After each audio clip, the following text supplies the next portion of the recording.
En nombre del Padre, del Hijo, del Espíritu Santo. Amén.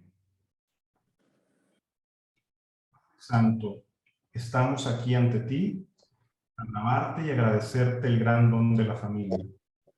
Te pedimos por las familias consagradas en el sacramento del matrimonio, para que redescubran cada día la gracia recibida y como pequeñas iglesias domésticas sepan dar testimonio de tu presencia y del amor con el que Cristo ama a la iglesia. Te pedimos por las familias que pasan por dificultades y sufrimientos, por enfermedad o aprietos que solo tú conoces. Susténlas y hazlas conscientes del camino de santificación al que las llamas. Puedan experimentar tu infinita misericordia y encontrar nuevas formas de crecer en el amor. Te pedimos por los niños y los jóvenes, para que puedan encontrarte y responder con alegría a la vocación que has pensado para ellos. Por los padres y abuelos, para que un signo de la paternidad y maternidad de Dios en el cuidado de los niños que en la carne y en el espíritu tú les encomiendas.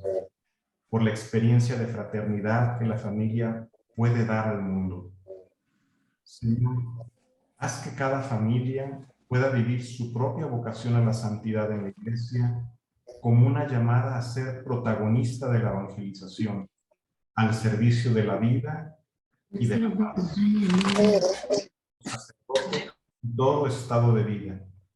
Pues pongámonos en manos de la presencia de nuestro Señor Jesucristo, de María la Virgen, y dámosle que nos conceda la gracia de perseverar en este curso y de que todo lo que podamos aprender, pues primero lo vivamos en familia y después lo irradiemos y compartamos con las familias y personas más necesitadas de nuestras comunidades, que así sea.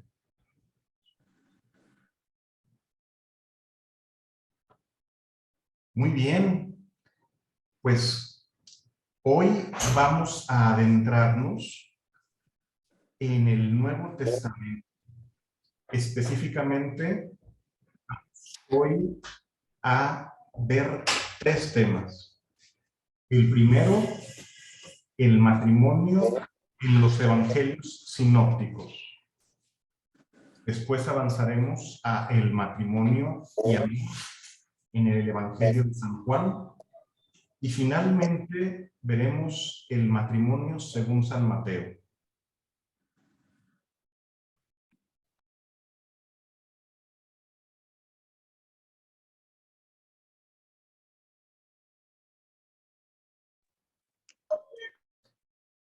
No se escucha. No se escucha. ¿Okay? ¿Ahí ya se me escuchan? Sí. Ya.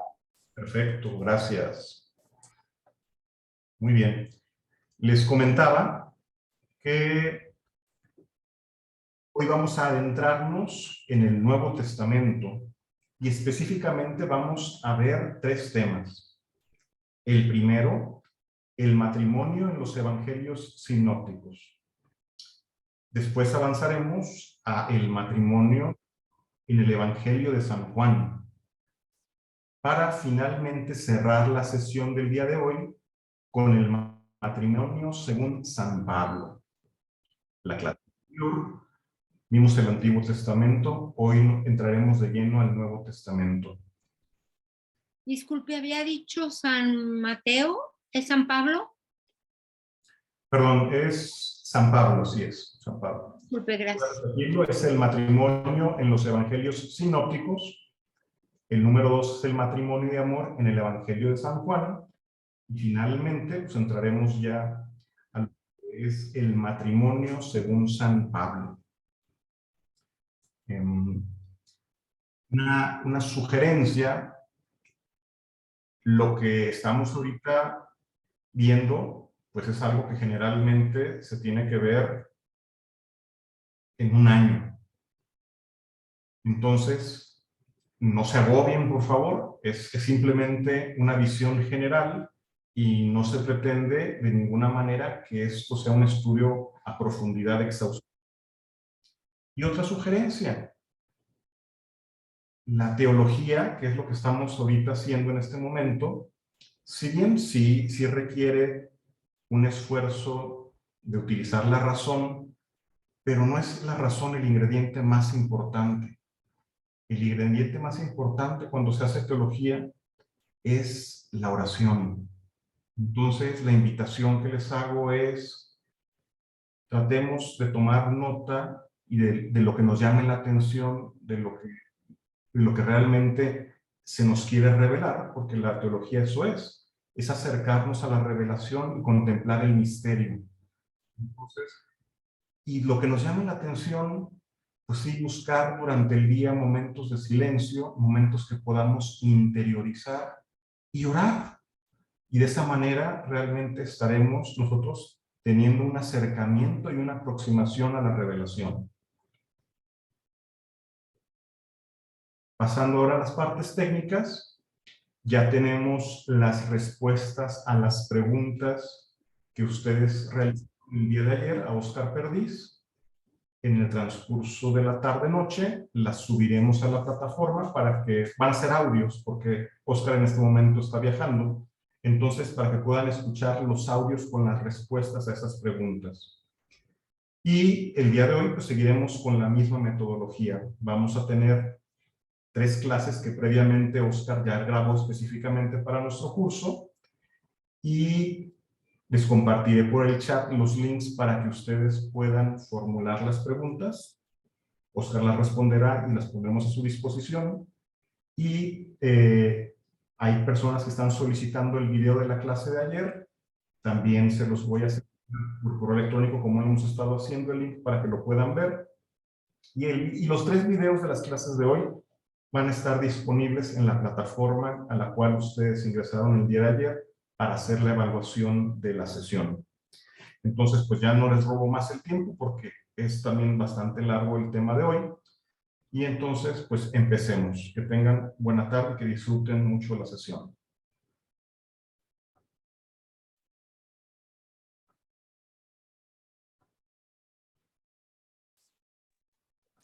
Del matrimonio en el Nuevo Testamento. Cuando decimos Nuevo Testamento, pues estamos que hay un Antiguo Testamento y que hay una perfecta continuidad. Y bueno, también cuando decimos testamento, más bien habría que usar la palabra alianza, porque en las Escrituras descubrimos que palabras clave. Los seres humanos somos seres de alianza, no estamos hechos para nosotros mismos, sino para el otro en relación, y eso es la alianza. Y somos seres de alianza horizontal, o sea, lo masculino con lo femenino, y vertical, lo humano con lo divino. Y bueno, como hemos visto, en el Antiguo Testamento pues se va madurando precisamente la idea de alianza, que es concebida como una relación esponsal entre la comunidad de Israel y Dios. Dios como un esposo, la comunidad como una esposa. Por eso Israel y la Iglesia se conciben a sí mismos como esposa. Bien, esto que estoy diciendo es absolutamente esencial para entender el matrimonio cristiano. Y cuando la Iglesia dice de sí misma que es esposa, pues no es una bonita figura, sino que está tomando precisamente de la revelación que está principalmente en las sagradas, o a través de las sagradas escrituras. Bien, otra cosa como introducción: no podemos entender ni concebir el Nuevo Testamento sin el Antiguo, que no hay 2 alianzas diferentes, sino que Dios, que es Dios y no se contradice, establece una alianza con los seres humanos y se va sirviendo lógicamente, bueno, la lógica de Dios en su pedagogía, se va sirviendo de instrumentos que son, bueno, las diversas figuras femeninas, ellas Israel, pero el propósito o el proyecto de Dios es el de crear a los seres humanos para redimirlos universalmente, no nada más algunos, y que la alianza es una sola, que se va entendiendo y ha ido en progreso, por así decir, en la parte humana. Bien, así brevemente, se entiende la alianza como simplemente la circuncisión. Después se entenderá como un pacto entre Dios Padre y Israel Hijo, y ya también entre Dios Esposo y Dios Esposa, con el lenguaje de los profetas. Y bueno, por eso vamos a meternos ya en el Nuevo Testamento para descubrir la concepción del matrimonio, pero sin perder esta doble relacionalidad que tenemos los seres humanos, horizontal y vertical. Bien, entonces voy a tocar 3 puntos ya en el estudio que corresponden a los sinópticos, Juan el segundo y Pablo el tercero. Bueno, ya ahorita veremos qué son los sinópticos, y todo parte y se desarrolla en el Nuevo Testamento en este marco palestinense, es decir, en Galilea, en las principales ciudades, Cafarnaúm, lo que es Jerusalén, Belén, y ya veremos también dónde se dan las enseñanzas. Bueno, primero, y antes de meternos a lo que dicen los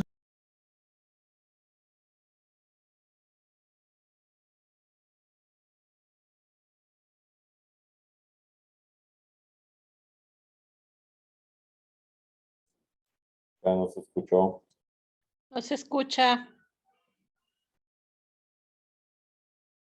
cuerpo, sobre la relación, sobre el matrimonio, es absolutamente bueno, o sea, es una buena noticia. Como en el Génesis se dice que la responsabilidad y la pareja humana es algo muy bueno, pues aquí también se dice algo bueno. Y los evangelios, en nuestra tradición cristiana, tenemos 4 evangelios, y otros muchos que son apócrifos, o sea que no entraron de las escrituras, pero estos 4 evangelios no son 4 biografías, son ante todo 4 formas de comunicar un mensaje. Entre paréntesis también, Pablo es un evangelio. Las cartas de Pablo son un evangelio, que con otro género, pero bueno, cerrando el paréntesis, y tal como lo tenemos hoy, 4 evangelios. Okay. Bien, pues, primero evangelio no es una biografía, es un bello anuncio. ¿Y en qué consistía ese bello anuncio o ese buen anuncio? Pues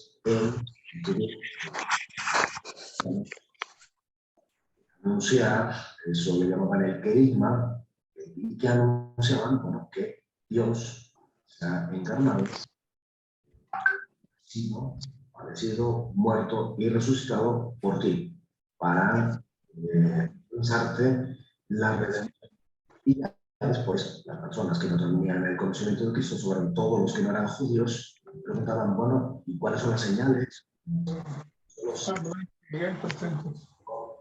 Entonces, comienzan a añadir los milagros o signos, como los llama Juan, algunos aspectos de su vida, la predicación, las consecuencias, digamos, morales o para el comportamiento que tiene el haberse, digamos, convertido, el haber asumido esta redención por parte de Cristo. Entonces, ya se va con una especie de predicación que después se va adaptando a los diversos auditorios. Para los griegos, pues va a escribir Lucas. Para los hebreos, Mateo, y para los romanos, Marcos, y que posiblemente es el más antiguo, pues es más sensible. Es como, digamos, una carretera que después ese primer querigma que después se divide en diversas rutas, que son estos públicos. Y ya después, bueno, pues viene el Evangelio de Juan. Juan conoce estos evangelios, entonces no va a repetir lo mismo. Es más bien un evangelio dirigido a los neumáticos, o sea, a las personas más espirituales, por así decir, más metidas. No quiero usar la palabra inicial porque no es muy cristiana, pero sí los más adelantados, por así decir. Ok, y bueno, es un evangelio místico, bueno, todos los evangelios, desde luego que están conectados con el Antiguo Testamento, porque en algunos de esos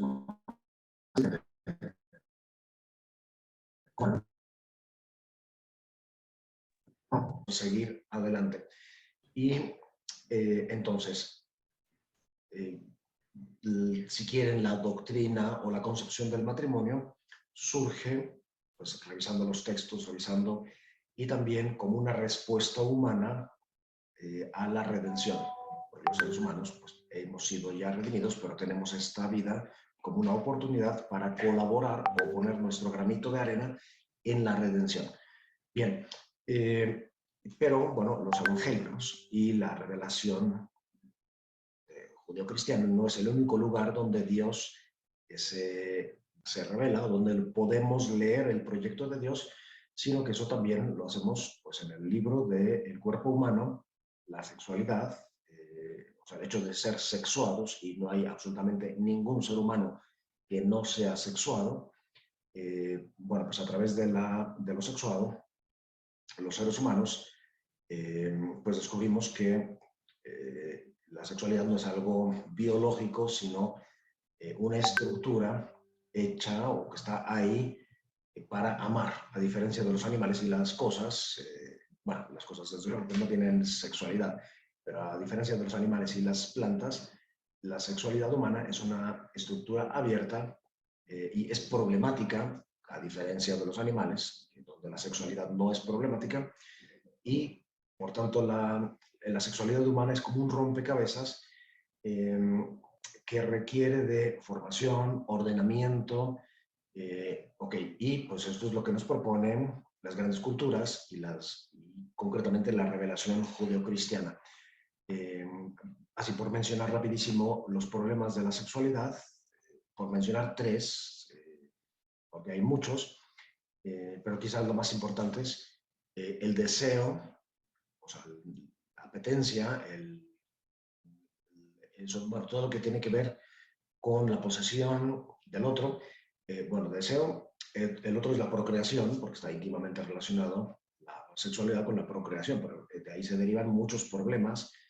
Y el otro serían las expectativas sobre uno mismo, sobre el otro, sobre la relación, y esto hace que pues, la sexualidad humana necesite un ordenamiento, o sea, una logía, y ordenarla desde Dios sería la teología, o sea, teología.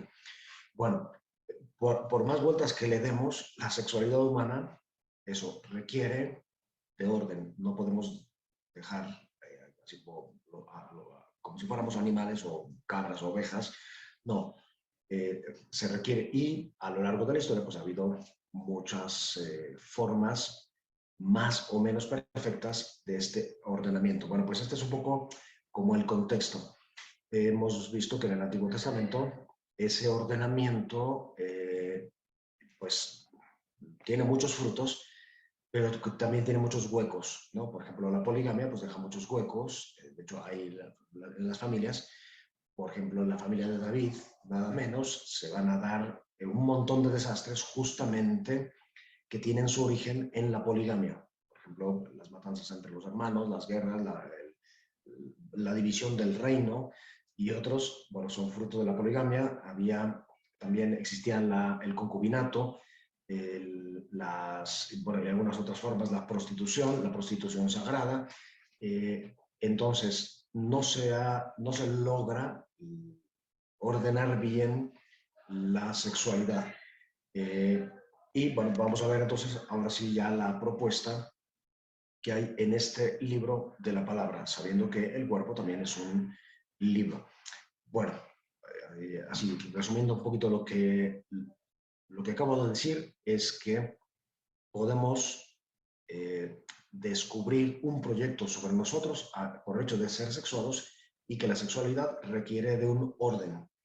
Y entonces vamos a ver ahora hacia dónde está ordenada. Pues está ordenada al amor, y el amor al amar, que es diferente.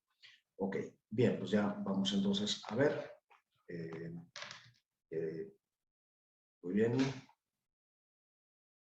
Bueno, pues ¿qué nos dicen en primer lugar, los sinópticos. Voy a ir un poquito más sobre Mateo. Bueno, pues la primera cosa que nos dicen es que Cristo se presenta a sí mismo como esposo. Para entender esto, pues tendríamos que leer, como he dicho, el Antiguo Testamento. El Dios que actúa bajo la figura de un esposo en el Antiguo Testamento, pues ahora se ha encarnado y se presenta justamente como el esposo esperado para celebrar la boda, y es un esposo que va a dar la vida por su esposa. Entonces aquí ya pues descubrimos que Cristo se presenta justamente como el modelo del amor humano. El modelo del amor humano es lo divino, no es desde luego que lo animal, como muchas veces absurdamente e ignorantemente se presentan a los animales como modelo de los hombres. No, el modelo del hombre es Dios. Pero bueno, eso es muy etéreo y todo el mundo lo dice, pero bueno, ¿pero qué significa? Entonces ahorita vamos a ir desgranando ¿no? qué significa este modelo. Y bueno, iba a decir alguna otra cosa, pero bueno, ya nos vamos por esta línea. Hay muchas manifestaciones en las que Cristo se presenta a sí mismo como esposo. Por ejemplo, en algunas parábolas, Juan el Bautista lo presenta como el esposo, cuando dice, no soy digno de desatar la sandalia. La sandalia significaba la mujer, el pie significaba simbólicamente el varón. Entonces no soy digno, o sea, yo no soy quien para quitarle la esposa al esposo. Entonces Juan se presenta a sí mismo, Juan el Bautista, como el amigo del novio. El amigo del novio era una especie de padrino, era el que iba acompañando a los novios, esposos, el que les ayudaba, el que se encargaba de la virginidad de la esposa, de anunciar cuando dentro de la boda se realizaba la consumación. Entonces, todo esto hay que más o menos saberlo para entender la esponsalidad o la figura de esposo de Cristo. Y cuando Jesús, por ejemplo, llora sobre Jerusalén, pues hay que recordar que Jerusalén en la Biblia significa una esposa. O sea, no se refiere solamente a la ciudad, se refiere a toda la comunidad, precisamente como esposa. Y como digo, hay otros muchos signos. Y así, recapitulando, ¿por qué Cristo se presenta como un esposo? Porque las escrituras están organizadas como una historia de amor y por tanto como un casamiento judío. El casamiento judío tenía dos momentos. Uno eran los esponsales o el desposorio, que consistía en que el padre entregaba a su hija al esposo, pero seguían viviendo durante un año todavía, cada uno en casa de sus padres, para prepararse al matrimonio. El esposo iba preparando la casa para ella. Por eso Cristo va a decir, me voy a prepararles una morada, porque eso lo dice en Juan, o sea, se va al cielo a prepararnos una morada. Bueno, como el esposo prepara la casa a la esposa. Pero bueno, el caso es que después de ese desposorio, en el que el esposo le daba un ajuar, mojar en las escrituras, a la esposa, que pasaba ese año, la esposa se iba preparando para las labores domésticas y un año después se celebraba la boda propiamente hablando. Es una manera bastante inteligente de ordenar la sexualidad humana, definiendo etapas y también es progresiva la promesa. Si en ese inter, o sea, en ese año, pues no estaban el uno para el otro, pues simplemente se disolvía el matrimonio, se hacía un divorcio y ya no se realizaba la boda. Bueno, esto es importante saberlo porque en el Antiguo Testamento se realiza el desposorio, concretamente en la época del Sinaí, bueno, de la entrega de las tablas de la ley, que son de piedra porque el matrimonio es para siempre, solo que ellos no lo entienden porque admiten el divorcio y ya después llega Cristo en el Nuevo Testamento para realizar la boda propiamente hablando. Y hay varios gestos que vamos a ir descubriendo en los que Cristo se presenta como el esposo que celebra la boda y consuma. La boda propiamente hablando, ¿en qué consistía? Consistía en dos cosas. En introducir a la esposa en a la casa del esposo, y dos, realizar la consumación dentro de la boda. Era importantísimo porque de esa unión surgía un hijo de Dios, o sea, un hijo de Israel. O sea, verdaderamente tenían una visión potente de la vida, de la sexualidad, y no llamaban al fruto de la concepción, no la llamaban producto o cosas peores, como lo llamamos en nuestra época, desgraciadamente. Bueno, terminado este primer punto, según el cual Cristo se presenta como esposo, vamos ahora a descubrir a Cristo también como maestro. Cristo enseña sobre muchos aspectos de la vida y concretamente sobre el matrimonio. Se dice de Cristo que enseña en el templo. Esto significa dos cosas. Significa que enseña en el templo, que es el cuerpo, porque esto es una de las grandes convicciones de las Escrituras. El cuerpo no es algo animal, nada más, ni mucho menos, sino que es un templo, es un lugar, un receptáculo donde se realiza una relación cultural, o sea, de rito, con Dios.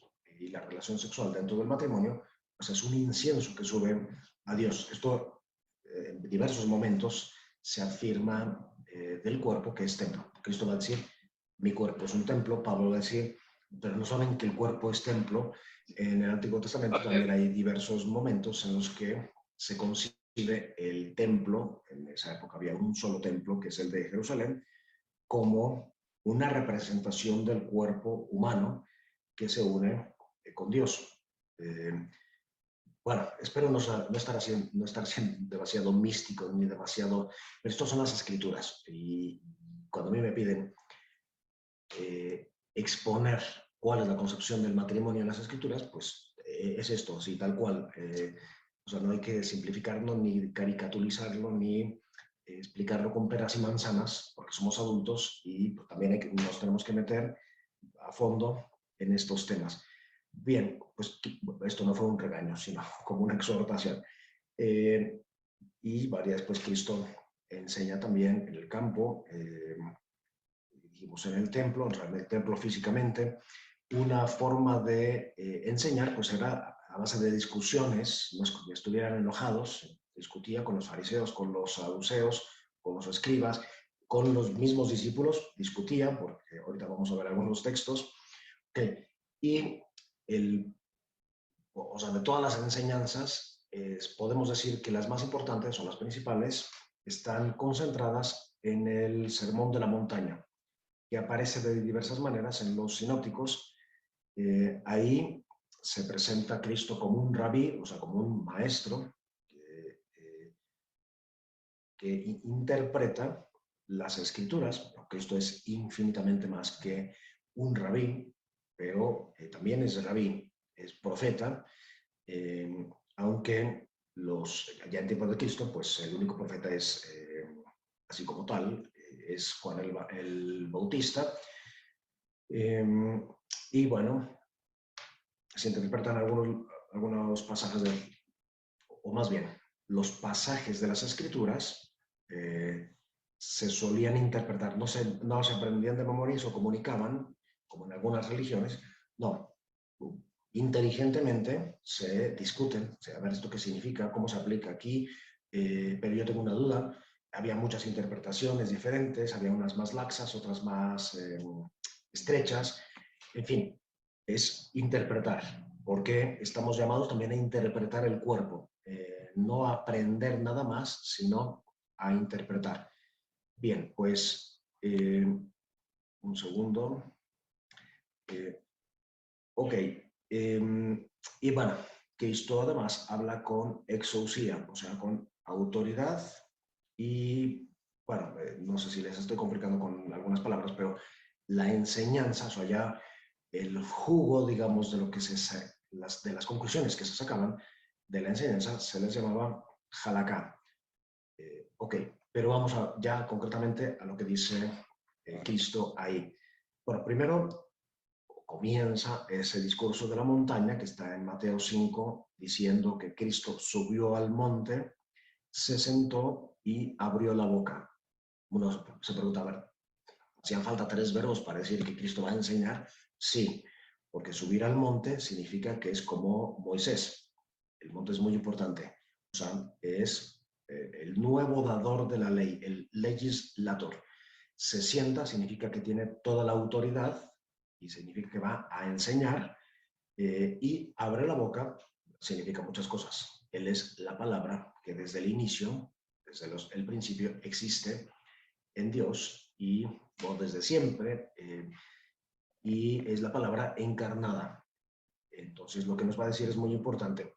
Y no comienza diciendo, amarás a Dios sobre todas las cosas, no cometerás, no sé qué, porque de hecho así no comienzan los mandamientos. Los mandamientos comienzan diciendo, escucha Israel, escúchate, recuerda que has sido amado, entonces amarás al Señor tu Dios. No sé por qué nos han enseñado así los mandamientos sueltos totalmente, no. La motivación es que hemos sido amados y primero, por eso se escucha y recuerda, y siendo amados, pues nuestra respuesta es cumplir los mandamientos. Bueno, pues por eso Cristo comienza aquí diciendo, bienaventurados, Macarioi, beati pauperes spiritum, quam ipsorum es regnum caelorum. Bienaventurados los pobres de espíritu, porque de ellos es el reino de los cielos. Y hay 8 bienaventuranzas, igual que hay 8 ayes, pero bueno, quedémonos en las bienaventuranzas. Son 8, y el 8 significa el 8º día de la creación. El 8º día de la creación es la resurrección, o sea, es lo que nos va conduciendo hacia la resurrección a través del 7, que es la plenitud, y a través del 6, que es la pareja humana. Entonces todo va como encajando y he venido a dar la plenitud. También dice, habéis oído que Moisés os permitió el divorcio, que habéis oído que quien adultere pues será apedreado, pero yo les digo a ustedes que hay un adulterio del corazón.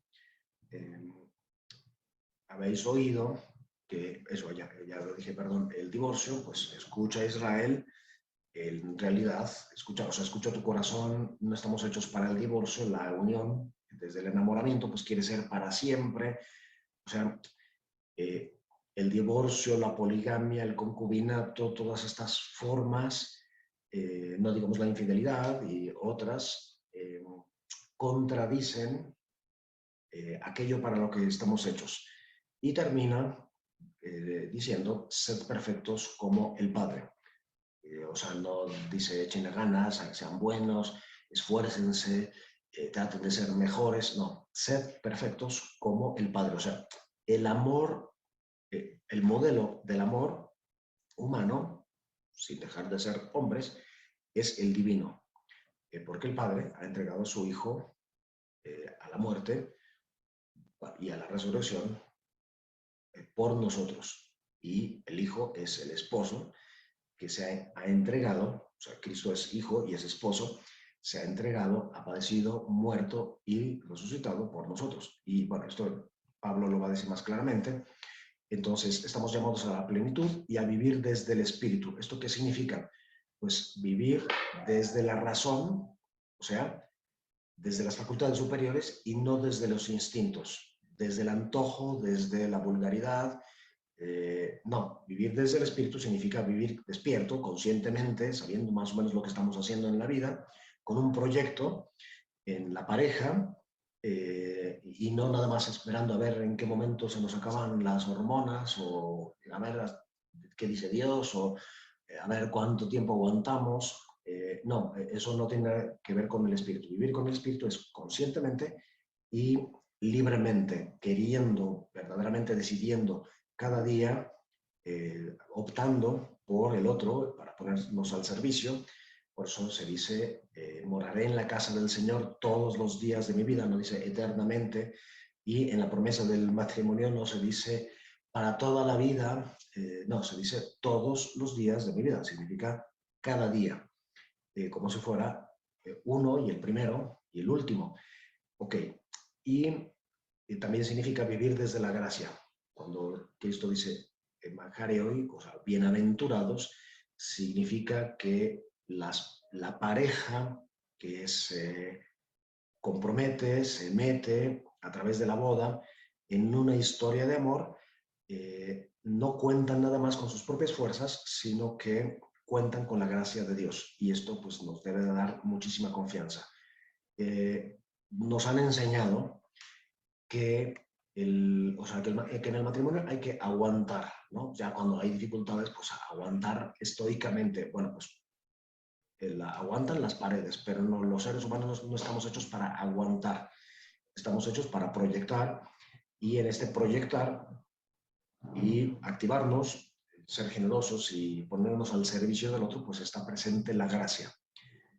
También bajar al corazón humano significa que no son las cosas técnicas lo que soluciona la vida de los hombres, sino las intenciones. Y esto implica trabajar en las virtudes. O sea, aquí ya tenemos un programa de vida para individual, personal y para la pareja. ¿Cuáles son las virtudes? Bueno, la fe, la esperanza y la caridad, la justicia, porque la justicia significa darle a cada quien lo suyo, y darle a cada quien lo suyo, pues es bajar a las necesidades del otro, ser santo. Entonces no es ser fuerte, sino meterse en esta relación amorosa con Dios. Y tampoco hay que concebir el cielo como un premio, ¿no? Me merezco el cielo, nadie se merece el cielo. El cielo es un regalo de Dios. De hecho, Pablo dice, aunque entregue mi cuerpo a las llamas, o sea, ¿de qué me sirve el esfuerzo si no lo hago por amor? Y Cristo dice, Dios puede hacer de estas piedras, o de esta computadora, o de este reloj, puede hacer un hijo de Abraham. O sea, es Dios quien actúa. Y a la samaritana le dice, si supieras el don de Dios, o sea, verdaderamente abandonarnos y confiar en la ayuda de la gracia. Bueno, y concretamente, ¿qué dice Cristo sobre el matrimonio? Bueno, pues he escogido estos textos, hay otros, pero Cristo, a propósito de una discusión con los fariseos sobre el divorcio, dice, no señor, pero el proyecto originario de Dios sobre la pareja es el amor fiel, total, fecundo y por tanto para siempre, exclusivo. Entonces el divorcio es una perversión humana y no está en el proyecto de Dios. A propósito del adulterio, dice, hay que bajar al corazón. El adulterio comienza siempre con el corazón, y muchas personas no son adúlteras nada más porque no tienen la oportunidad o porque los están vigilando, pero en su corazón ya fueron adúlteros, porque significa desear, o sea, no es tener tentaciones del cuerpo de la mujer o de la otra persona, no, es consentir, o sea, caer en la tentación, ser consciente de que uno quiere eso y pues no lo hace nada más por las razones que ya dije antes. Tercero, el matrimonio está relacionado con la resurrección. El matrimonio, o sea, la pareja concretamente, es un camino hacia la resurrección. Entonces no es nada más un pacto entre dos, sino un ir caminando hacia la resurrección. Después están relacionado con esto, pues obviamente el celibato por el reino de los cielos, que significa pues, que hay personas que están llamadas a amar, porque todo ser humano, absolutamente todo ser humano está llamado a amar, pero hay personas que no están llamadas a amar a través del matrimonio, sino a través del celibato por el reino o la virginidad consagrada en el caso de las mujeres. Y hay muchas formas. Bueno, ya yendo a los textos, voy a regresar un poquito a los textos que corresponden a estos problemas, pues vamos a verlos sin comentar todo, pero Cristo dice que en el proyecto de Dios no existe el adulterio, pero no existe el divorcio y que quien se divorcia está mandando a su mujer al adulterio. Y por aquí claramente está haciendo referencia al Génesis, que es pues, todo un tratado teológico que hay en las Escrituras. Al inicio, o sea, que habla sobre el proyecto de Dios sobre la pareja humana, y eso aparece en el Antiguo Testamento, a la altura de los libros sapienciales, aunque después ese texto se cogió y se puso al inicio del todo. Por eso la Biblia comienza con esos textos de los orígenes. ¿No sabéis que el Creador, en el principio, o sea, en el comienzo, lo hizo varón y mujer para ser una unidad y ser una sola carne? O ser una sola carne, pues obviamente excluye pues, muchas prácticas que conducen a la fragilidad, que conducen a la violencia, a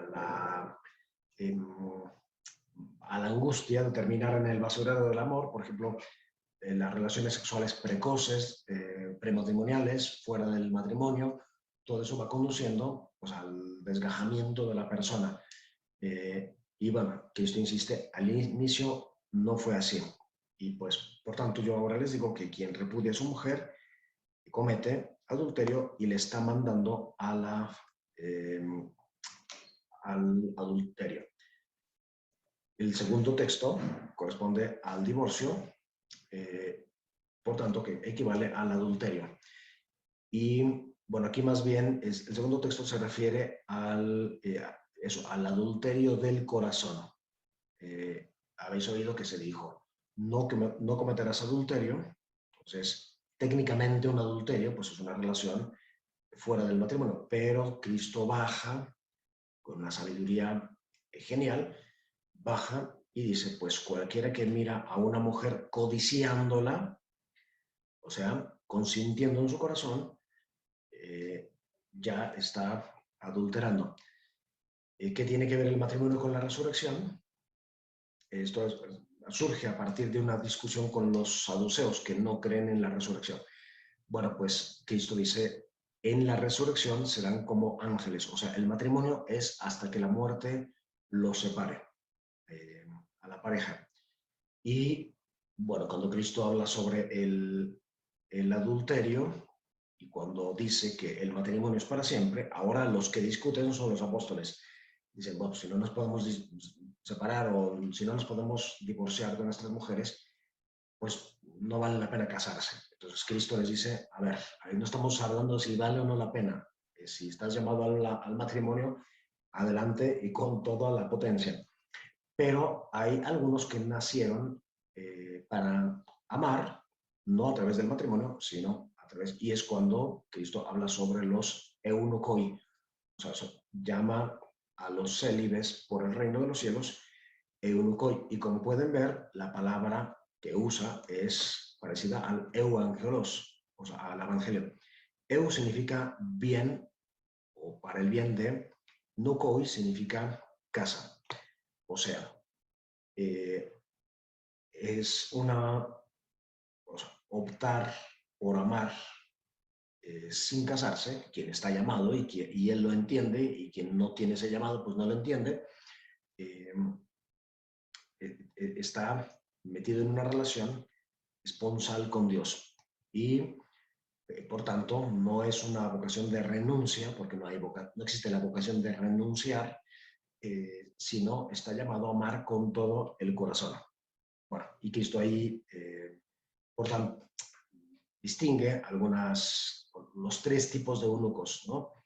Aquellos que nacieron así, o sea, personas que incapaces o infértiles o incapaces de tener relaciones sexuales, por muchas razones. Hay otros que fueron hechos así por los hombres o por un accidente, y hay eunucos por el reino de los cielos. Esto es lo que justifica. Entonces, bueno, de aquí se derivan muchas cosas que se tendrían que ver ya en una teología del cuerpo y del amor, pero por ahora quedarnos con esto. El matrimonio ayuda a entender el celibato de las personas que han optado por esa por ese camino, por ese estado de vida, y el celibato ilumina al matrimonio porque nos ayuda o nos debería de ayudar a que nuestra relación en el fondo está hecha para y con Dios en la resurrección. Bueno, nada más termino diciendo que Cristo usa la palabra eunucoi, o sea, eunucos, y no la palabra agamía, que significa sin, gamos, esposo. O sea, no usa la palabra soltero, usa la palabra sedi, vamos a traducirlo, por el reino.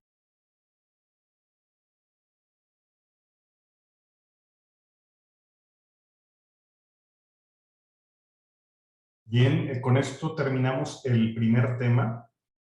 A continuación les voy a poner el tema número 2, que es el matrimonio y amor en el Evangelio de San Juan. Sé que hay algunos que por el tipo de dispositivo no están pudiendo escuchar bien el video. Les comento que estos 3 temas ya están disponibles en el link que dice evaluación de la sesión y acceso a material adicional. Ahí pueden encontrar 3 videos. Entonces, si de plano se sienten muy incómodos y no logran escuchar, bueno, no pretendo que estén sufriendo ahorita tratando de oírlo, ¿no? Entonces, como ustedes prefieran, pueden verlos directamente aquí. Voy a proyectar ahorita ya el siguiente tema, o pueden también verlo directamente en el video desde el link que van a, desde el link que van a encontrar en la sección de evaluación a la sesión y acceso a material adicional. Voy a poner ya entonces el siguiente tema.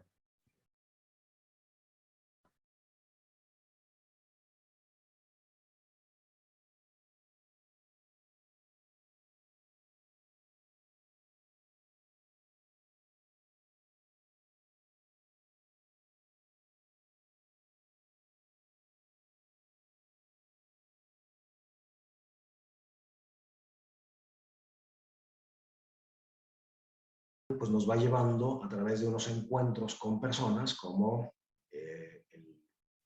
su homónimo, o sea, Juan el Bautista, que se presenta como el padrino de la boda entre Dios y el pueblo, y Dios encarnado en Cristo Jesús. Algunos otros personajes, como la samaritana, en la que claramente hay un encuentro esponsal entre Dios y la samaritana. O sea, en la samaritana estamos representados, estrictamente hablando, el pueblo samaritano y en sentido amplio también nosotros. O sea, la relación de Dios con la humanidad se presenta bajo el modelo esponsal, o sea, esposo, esposa. Igual con la adúltera, vete y no peques más. El encuentro con la familia de Betania, y así con Nicodemo, con Tomás el Apóstol, con otros diversos personajes, pero vamos concretamente a lo que dice Juan sobre el matrimonio. Pues aparecen bastante claramente en esa semana inaugural. ¿Qué significa esto? Que como el Génesis comienza diciendo al principio era Dios, después era el caos, tal, y usa una poesía en forma de días. El primer día Dios creó esto, el segundo día tal, y el sexto día crea a la pareja humana. Bueno, pues Juan va a ir exactamente lo mismo. Ustedes pueden leer el Evangelio. Dice, al principio estaba la palabra, que era la luz, y bueno, hace estas afirmaciones. Y dice que Juan, el Bautista, es el testigo de la boda entre Dios y la humanidad a través de Israel. Yo os bautizo. Después dice, al siguiente día, en este versículo, entonces ahí vean que ya va, y como en el Génesis, va dividiendo las acciones en forma de días. Contemplé el Espíritu bajar sobre las aguas y posarse sobre él. Sobre las aguas significa sobre el pecado, sobre el mal. Las aguas en las Escrituras significan el mal, la noche, el pecado. O sea, Cristo está por encima de las aguas.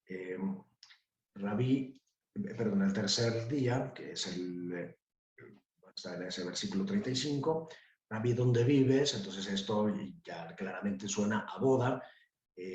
¿Dónde vives? Significa, quiero introducirme en la casa del esposo. O Dios, Cristo, introduce a la esposa en su casa, que era una de las ceremonias de la boda. En el versículo 43 de ese primer capítulo de Juan, dice, al día siguiente llama a los discípulos, a Natanael, que lo ve debajo de la higuera, y bueno, podemos comentar muchas cosas, pero quiero que vayamos caminando hacia adelante a ver hacia dónde nos está llevando Juan, sin detenernos en la riqueza simbólica de todos estos pasajes. Pero estamos en el cuarto día. Ahí se acaba el primer capítulo y el segundo capítulo comienza diciendo 3 días después, o sea, el sexto día, otra vez el día de la pareja humana, pero también el día en que se introduce el mal y por tanto la necesidad de redención. ¿Ok? Y bueno, ¿qué pasa? 3 días más tarde se celebraba una boda en Caná de Galilea y la madre de Jesús estaba ahí. Estaba ahí no significa que coincidió, no. De María, cuando se dice que stabat mater, significa estuvo de pie, presente como esposa, viendo y que no faltara nada. Y también fue invitado Jesús a la boda. Aquí hay una cantidad de enseñanzas. Los esposos a veces, aunque se casen por la iglesia, no invitan a Jesús a la boda. O sea, invitar a Jesús a la boda significa invitarlo a la pareja, a acompañarles en la boda. Y, bueno, y también los discípulos, porque los discípulos son como los padrinos de la boda. O sea, invitar a los discípulos. Entonces sí eran parientes, porque realmente Cristo y María asistieron a una boda de fulanito y sutanita en ese pueblo de Galilea. Pero Juan va mucho más allá y nos va a llevar a otro mundo. Bien, y lo que pasa en todos los matrimonios, se terminó el vino. El vino es el amor, la ilusión. Todos los matrimonios, desde luego que se casan con toda la ilusión del mundo y tarde o temprano se desinflan, o sea, se les vacían las vasijas del vino preparado para la boda. Significa que pues muchas veces nos preparamos, pero nos preparamos humanamente, pero no siempre con toda la potencia o no siempre con la presencia o la confianza en la gracia. El caso es que, como dice el texto, se quedaron sin vino. O sea, ahí vuelve a repetir, pero la madre estaba atenta y la única que se dio cuenta y le dice a Jesús, no tienen vino. O sea, no se arrodilla, ni huye, ni se pone histérica. No me imagino a María con esas acciones. Más bien, expone a Dios la situación, a Cristo. Y pues esa es una forma de oración. Exponer. No tienes que pedir. Expon tu situación y ya verá Dios lo que hace. Y Jesús, que le responde, no le llama madre ni María, dice, mujer, que tienes que ver en mis asuntos, no ha llegado mi hora. Mujer significa esposa. Esto en cualquier lengua. Y, bueno, excepto en español, que hemos deformado el término. Y no ha llegado mi hora. La hora significa la cruz. No ha llegado el momento de la consumación. No ha llegado el momento de manifestarme a través de la cruz y por tanto la redención. Pero pues aquí sucede un misterio o algo que no acabamos de entender y que tiene que ver con la participación humana en la redención. Nosotros, según algunas interpretaciones, con la oración podemos forzar el corazón de Dios a adelantar la hora. Es una de las explicaciones, hay otras. Pero bueno, entonces su madre dijo a los sirvientes, hagan lo que él les diga. Está literalmente citando el Éxodo, donde los israelitas dicen, haremos todo lo que Dios nos ordene. Así el pueblo podrá oír lo que yo te diga y no volveré a dudar de ti. Entonces, estos israelitas, o sea, los sirvientes, que son también hebreos, dicen, acá está citando el Éxodo, porque se sabían de la Biblia de memoria, la escuchaban todos los días, bueno, cada sábado en la sinagoga, pero la aprendían en las escuelas. Dicen, caray, o sea, este es Dios y hay que obedecerlo. Si es Dios, es el esposo, es el novio. Y bueno, son tremendamente sabias las palabras de María. Y bueno, tremendamente ejemplares. Entonces, o sea, simplemente hagan lo que Él les diga, que es lo que prometieron en el Éxodo ustedes, y continúa el texto diciendo, había ahí otra vez seis recipientes de piedra que usan los judíos para las purificaciones de unos 100 litros cada una, o sea, eran gigantes. Y esto es real porque existen todavía para las abluciones. Entonces Jesús dijo, llenen de agua estos recipientes y los llenaron hasta el borde. Hasta el borde, ahí claramente está haciendo referencia a la omnipotencia divina, a la superabundancia de la gracia. Está casi citando el Salmo 23, tú llenas mi copa hasta los bordes, o sea, me llenas de amor, porque es lo que significa, o sea, todos los recipientes tienen un carácter femenino y eso es lo que significan. Jesús dijo, llénela hasta los bordes y saquen ahora, les dijo, y llévenle al mayordomo.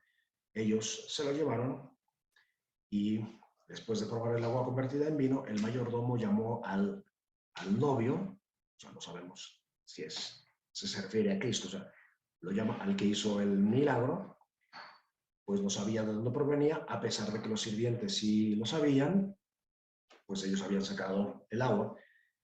Entonces le dice, todo el mundo sirve al principio el vino mejor y ya cuando todos han bebido bastante, les dan el de menos calidad, pero tú has dejado el mejor vino para el final. Bueno, además de poético, simbólico, este texto es sumamente rico. El vino verdadero y bueno viene al final, o sea, después de un trabajo, después de la pareja, podríamos traducirlo como que la pareja ideal se hace al final y no al principio. O sea, se va construyendo y con la ayuda de la gracia y con la ayuda de o sea, del esfuerzo humano también, pero como habíamos visto aquí, de la fuerza de Dios. Y termina diciendo, este fue el primero de todos los signos. O sea, ya dijimos que esto se realizó el sexto día, y bueno, pues ahora este es el primer signo, la boda, es el primer signo, o sea, el primer sacramento de 7 que nos va a presentar Juan. Nosotros solamente los mencionaré, y ya después bajo en Cafarnaúm, junto con este texto, voy a saltarme ya alguna cosilla, junto con este texto aparecen otros que hacen referencia a Cristo como esposo.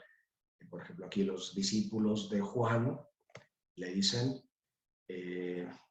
bueno, se quejan de que Cristo está predicando y él responde, el que tiene a la novia es el novio.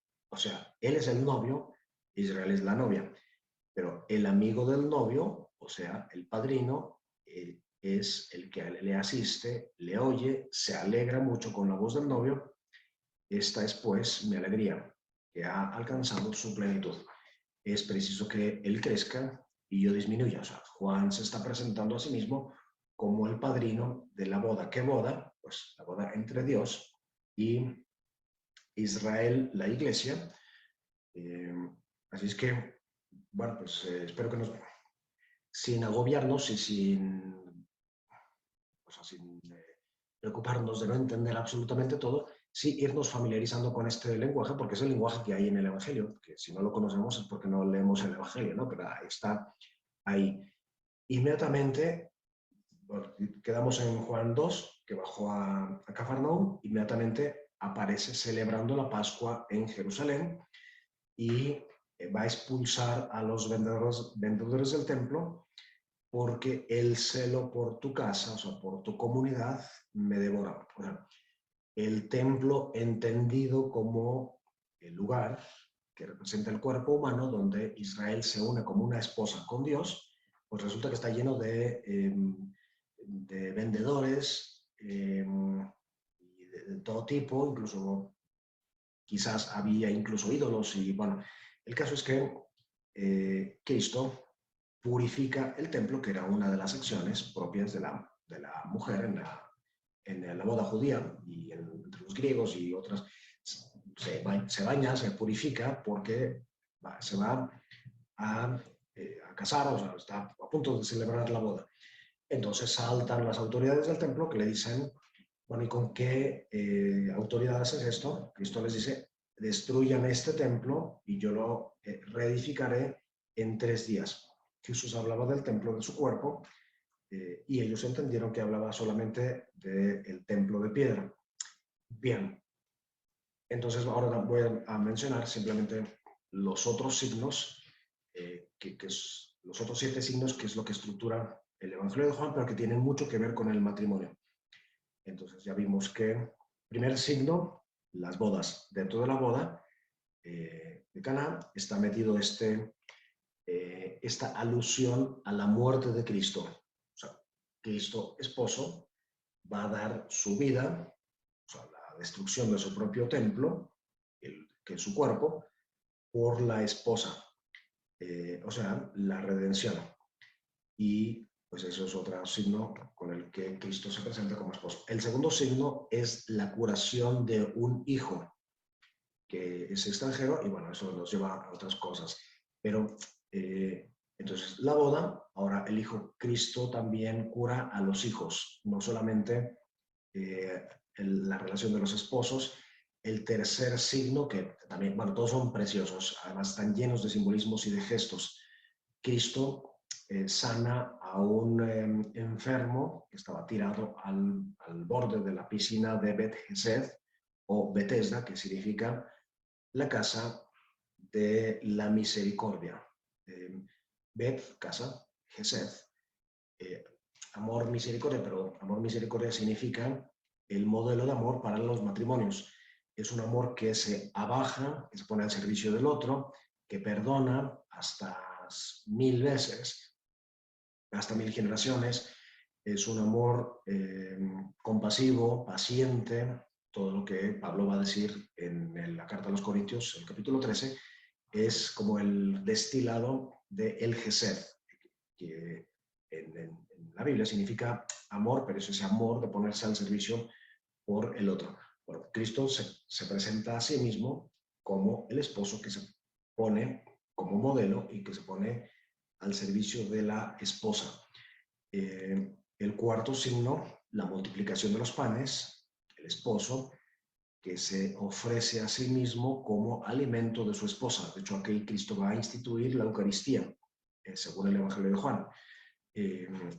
Por eso la institución de la Eucaristía no aparece en la última cena, sino aquí.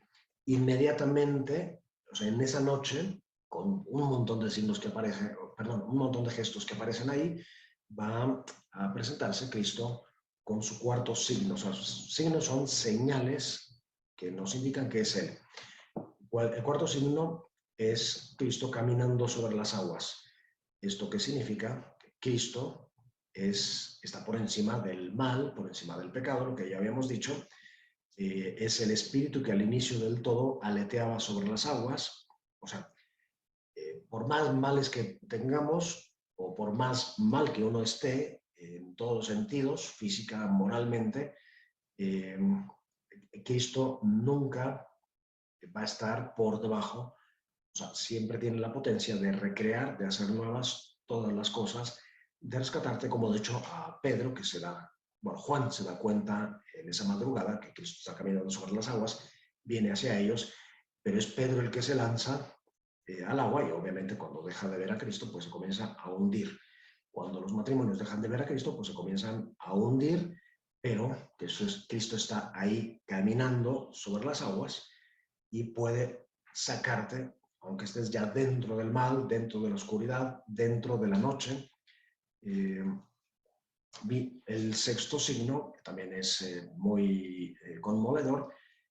Cristo sana a un ciego de nacimiento untándole barro en los ojos, un barro que él mismo ha formado con su propia saliva y la tierra. Lo que está diciendo Cristo es que Él es el creador que al inicio hizo al hombre de barro. Y no solamente lo crea, sino es capaz de recrearlo. O sea, Dios es capaz de hacer nuevas todas las cosas, y al barro endurecido lo puede ablandar y rehacer.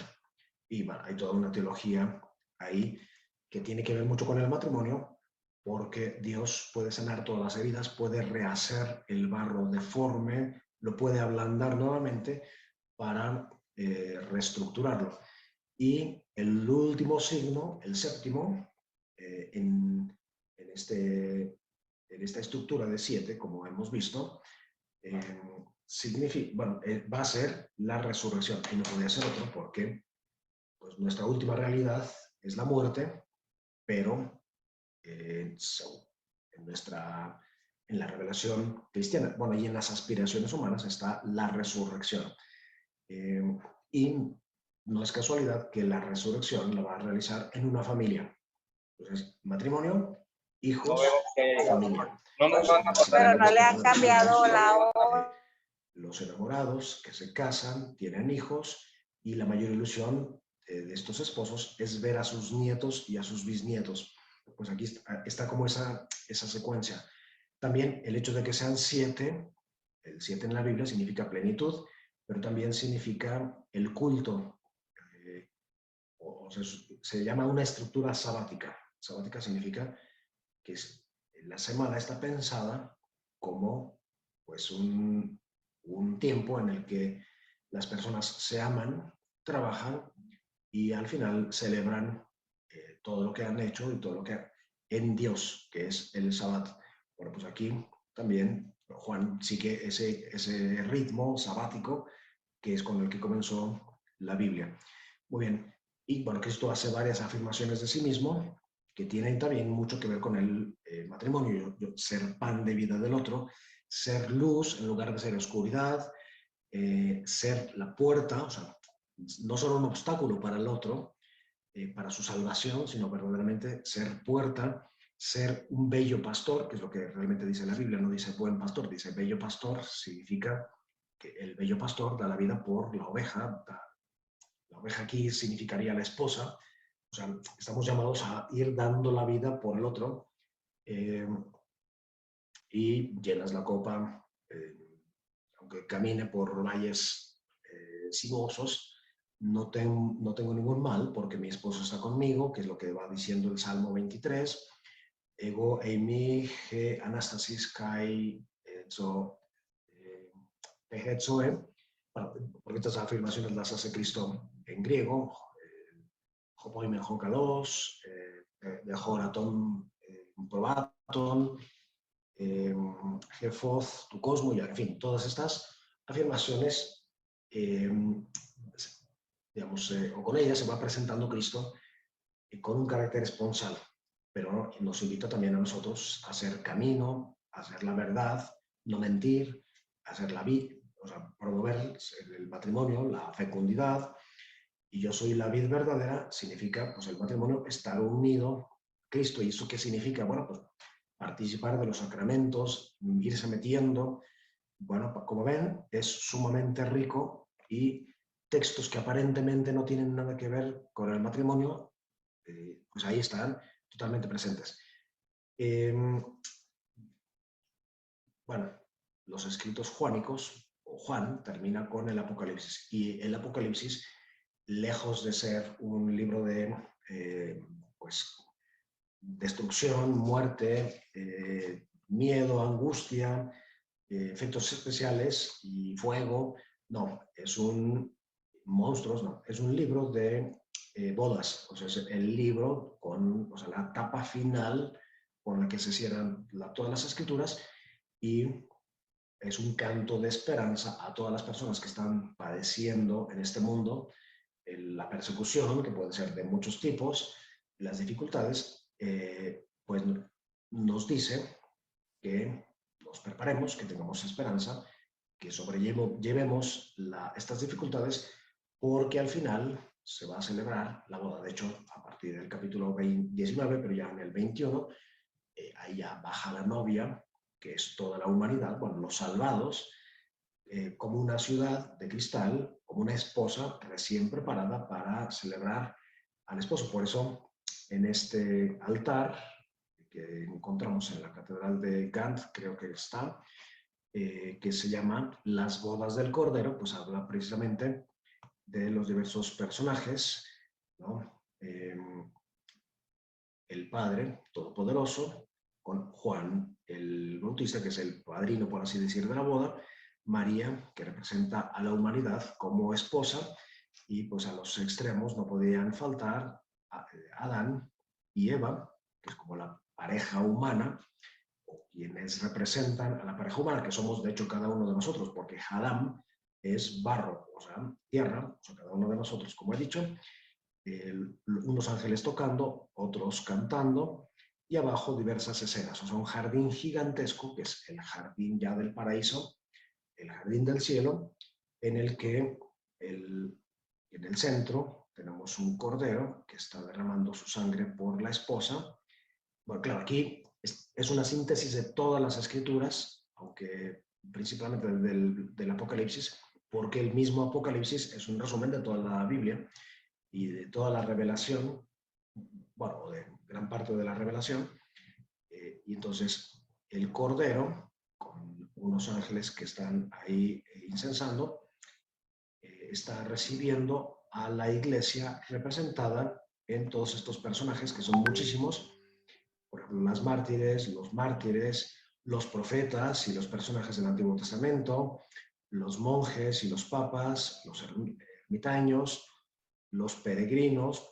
Aquí en realidad todos estamos presentes, porque todos somos peregrinos, todos estamos llamados a ser soldados de Cristo, que son los que están aquí, los jueces, o sea, ser juez de uno mismo, o sea, ser crítico con uno mismo, agrandando un poquito la parte principal de este altar.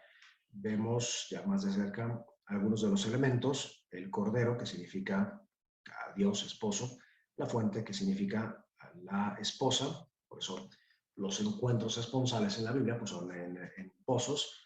Y allá vemos más cerca a los profetas, que están ya viendo con sus propios ojos lo que ellos habían recibido por revelación. Y tampoco es casualidad, allá atrás, bueno, muchos símbolos como la ciudad de Jerusalén, que ya ha bajado como una esposa para Jerusalén, que no es la ciudad como tal, sino la comunidad, pero representada en la construcción.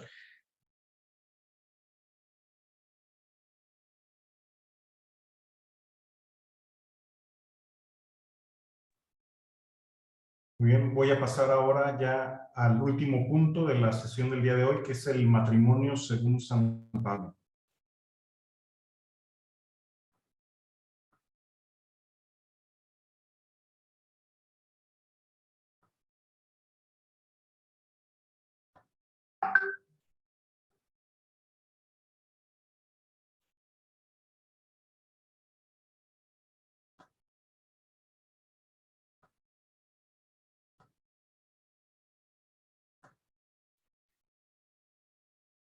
Hola, queridos amigos, quiero compartir con ustedes en un breve vídeo la concepción que tiene Pablo sobre el matrimonio.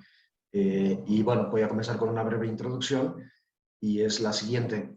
Pablo, obviamente, se encuentra dentro de las Escrituras, es ya como lo último, es un eslabón que ya tiene que ver casi con nosotros. O sea, ya se está terminando, digamos, la revelación de Dios, que se cierra con el Apocalipsis, y ya comienza la primera comunidad a la que pertenece precisamente Pablo.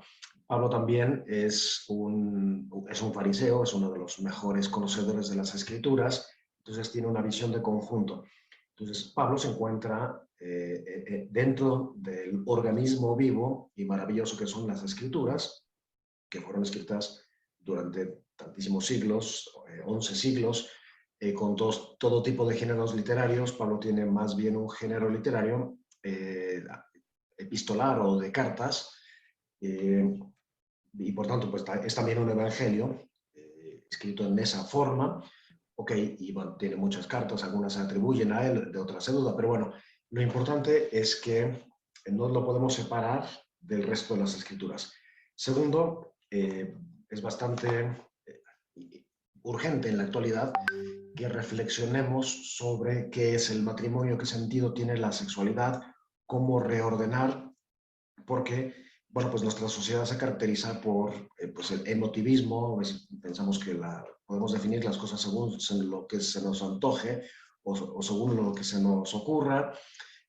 También somos, como sociedad, bastante narcisistas, desconectados, fragmentados, estamos en 50 cosas y en ninguna a la vez.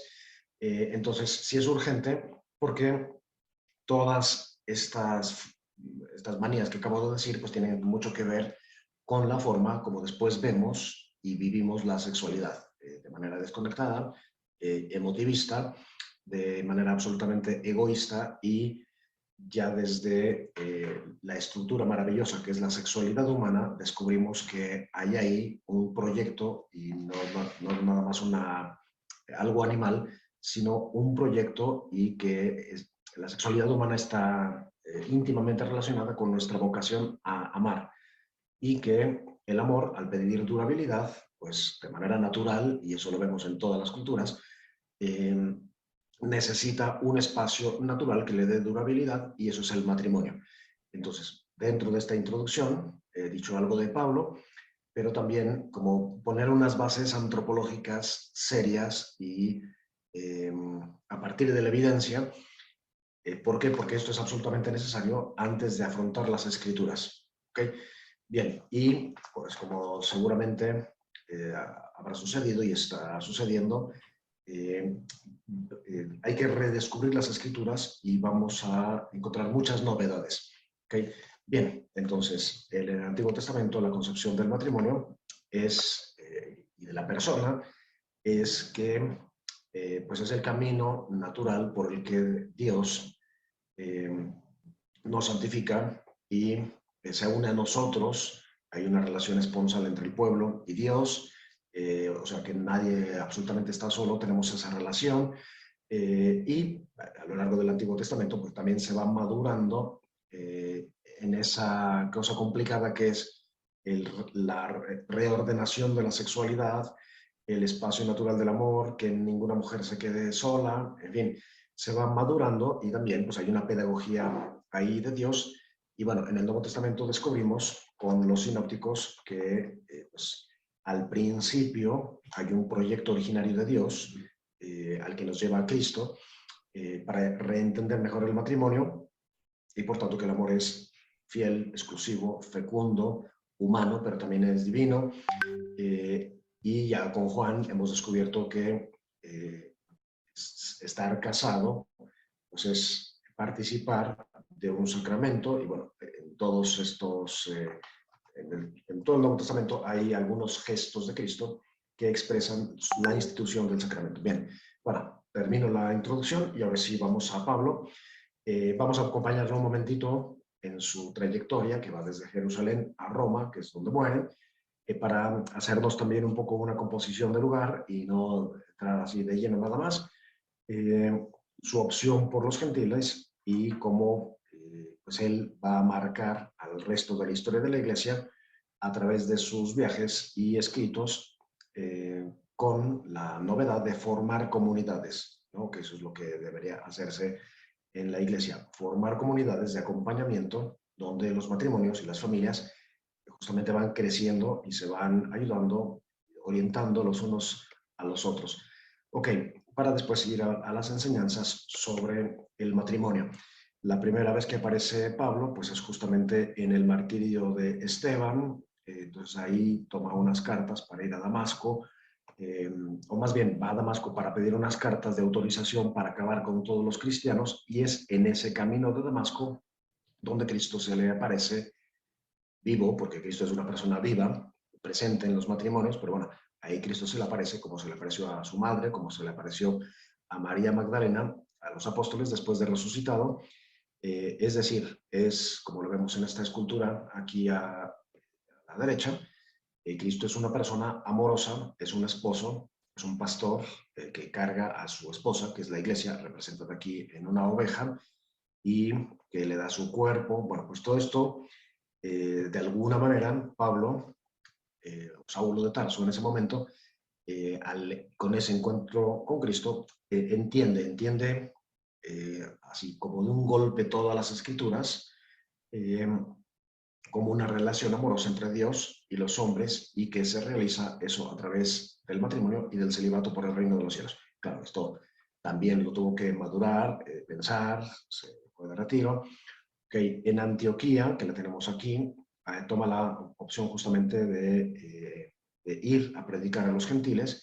Entonces aquí tenemos el primer viaje en el que no lo voy a describir porque no es el objeto de este curso, pero sí saber que Pablo va formando y confirmando a las comunidades, y así nacen las primeras comunidades cristianas, no con grandes auditorios ni grandes congresos que están muy bien, sino más bien con encuentros personales anunciando el querigma, o sea, la buena noticia de que hemos sido no solamente creados, sino redimidos por Cristo, Dios que se ha encarnado, padecido, muerto y resucitado por cada uno de nosotros.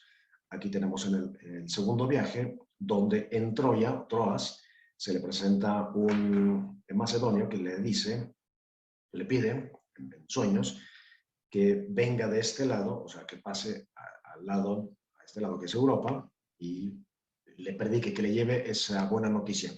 Y pues va a ser el primer momento en que el cristianismo ya viene, la persona de Cristo viene hacia nosotros. En ese segundo viaje visita Atenas, Corinto, va formando comunidades. El tercer viaje aquí lo tenemos, y el cuarto viaje será un viaje, entre comillas, involuntario, un viaje como prisionero. Él llevaba 10 años queriendo ir a Roma a predicar, porque Roma era el centro del universo en ese momento, el centro cultural, y bueno, pues va a tardar 10 años y no va a ir como, digamos, primariamente predicador, sino como mártir, como testigo de Cristo, como prisionero. Pero bueno, no irá lamentándose ni deprimiéndose, sino con todo el ímpetu, llevando el anuncio, o sea, todas las personas que le acompañaban en el barco, y escribiendo cartas.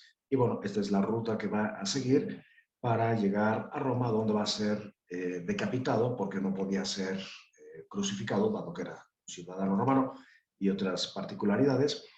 Okay, y su cuerpo reposa, menos la cabeza, en la Basílica de San Pablo, en Roma, que es una de las grandes basílicas, que, bueno, aquí la tenemos, y debajo, en el altar, están, como digo, sus restos. Bien, Pablo escribió un evangelio a todas esas comunidades, pero repartido en diversas cartas, que serían estas que tenemos aquí, a los romanos, a los corintios, a los tesalonicenses, a los filipenses, a los efesios, a los de Rodas, bueno, a los colosenses y a los gálatas. Y después otras cartas personales a algunos miembros concretos de la comunidad, con nombres y apellidos. Bueno, las cartas que más tienen que ver con el matrimonio, desde luego que son la carta a los corintios, porque en ella, no, a la ciudad de Corinto, pues había unas costumbres muy parecidas a las que hay en la actualidad, o sea, un despiste generalizado respecto al sentido de vida, a la sexualidad, al matrimonio, a la familia. Eran personas no malas, pero sí bastante despistadas, y por tanto tenían una sexualidad bastante desordenada. Y también a los efesios, donde con un himno que va a cantar a Cristo, nos da una lección de cuál es el amor que debe haber dentro del matrimonio. Muy bien, bueno, pues entonces vamos a algunos de los puntos. He escogido 10 porque no se puede decir todo. Entonces, el destino del hombre, ¿cuál es? Ser feliz, pasársela bien, estar delgado, hacer ejercicio, no sufrir. O sea, ¿cuál es el sentido de la vida humana? Pues él respondería, es el hagiasmos. Hagiasmos significa la santificación. Santificación, pues tiene que ver con santidad. Santidad es una cosa que nos tenemos que meter en la cabeza. No significa impecabilidad.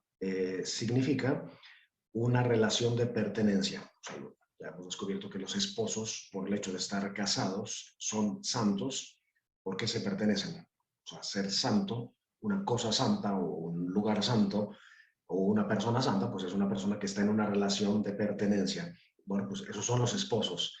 Y obviamente, pues ya que son santos, pues deberían también poner medios concretos cada día, todos los días de mi vida, morar en la casa del Señor todos los días, poner medios concretos para ir respondiendo a esa santificación. Y es de ahí donde nacen las buenas obras. Las buenas obras se convierten en hábitos y los hábitos se convierten en pues, dinamismos de actuar. Y bueno, qué lejos estamos en la actualidad de introducirnos en estos dinamismos, pero es urgente y es justo lo que nos conduce a la plenitud y a la felicidad. En el segundo texto, que, bueno, yo no voy a ir diciendo los textos porque están ahí escritos, o sea, es inútil.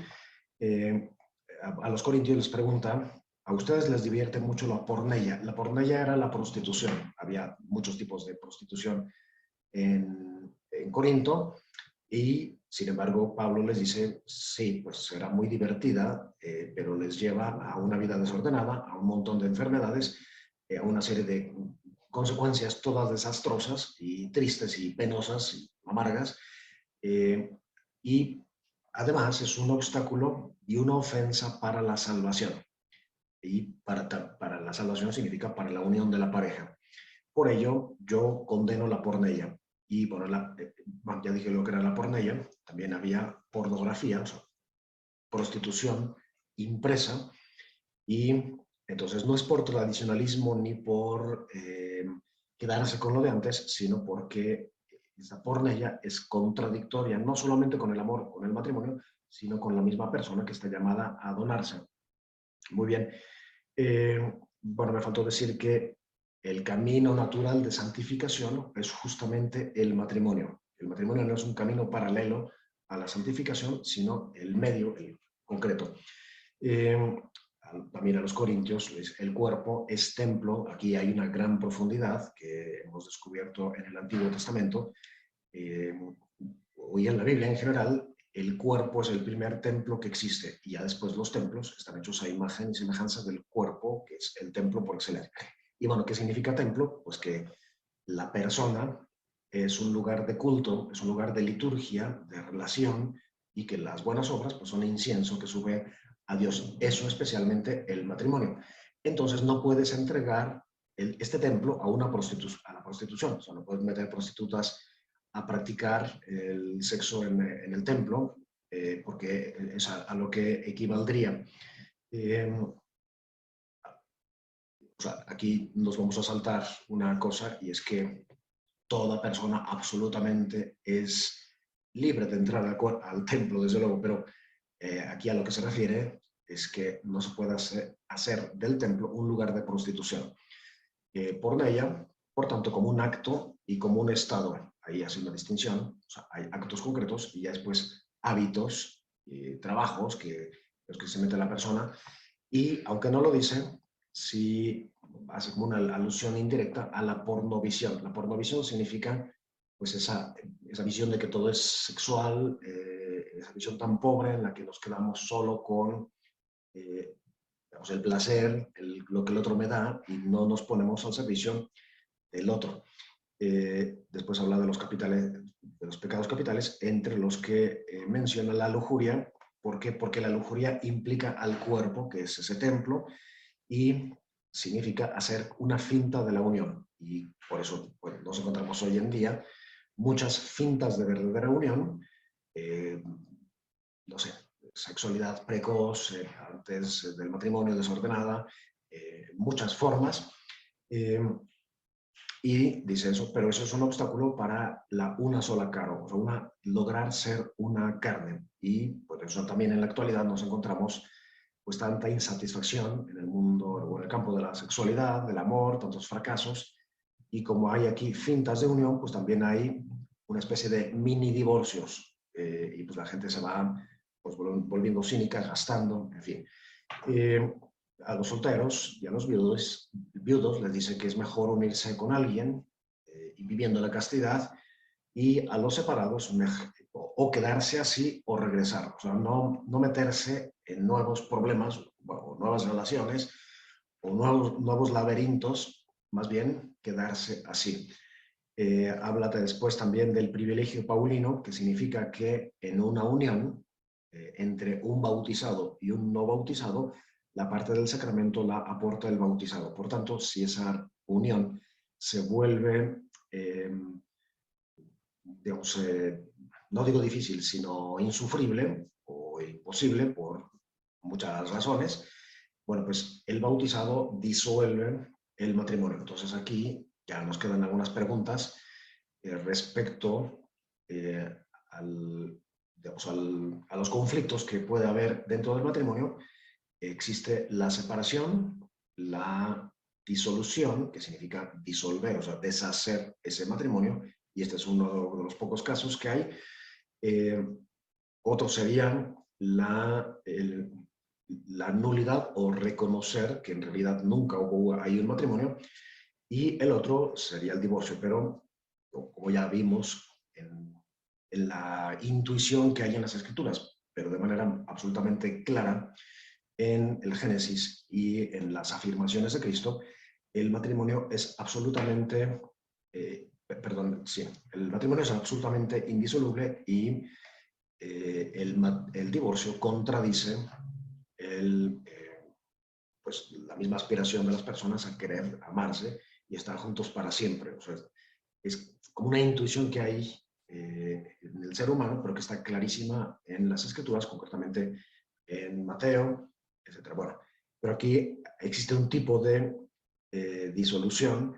Después habla de la circuncisión del espíritu. La circuncisión en el mundo hebreo pues era ese signo en la carne que te distinguía o te hacía partícipe de la santidad, o sea, de la relación con Dios, y obviamente en el cuerpo. Pues Pablo dice que, siguiendo la lógica del hagiasmos, de la santificación, la circuncisión es del espíritu. O sea, hay que consagrarse totalmente en espíritu, no solamente el cuerpo, además de que la circuncisión del corazón o del espíritu pues es para hombres y mujeres. En cambio, la circuncisión del cuerpo pues abarca o implica solamente a los hombres.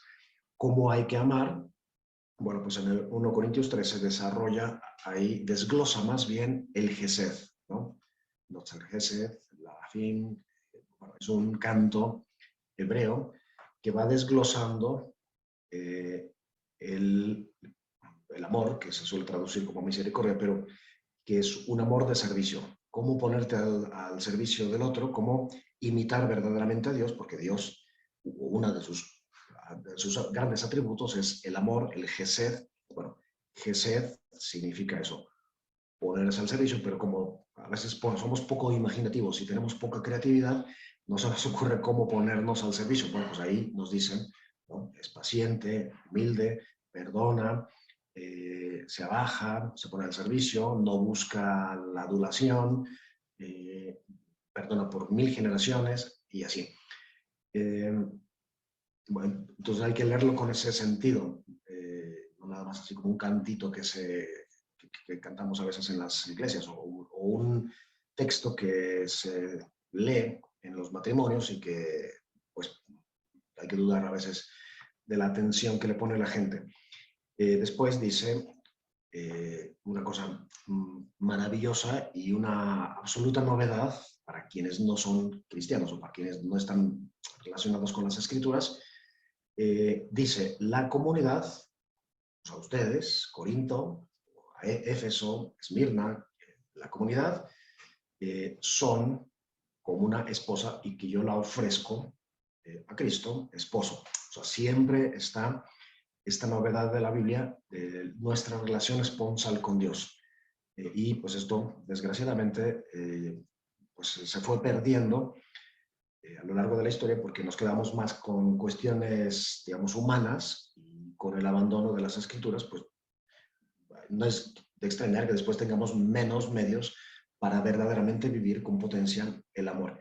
Y finalmente llegamos a este texto, que es el texto joya, por así decirlo, del matrimonio en todas las escrituras. Y eso que en todas las escrituras y por todas las páginas hay matrimonios y está esta historia.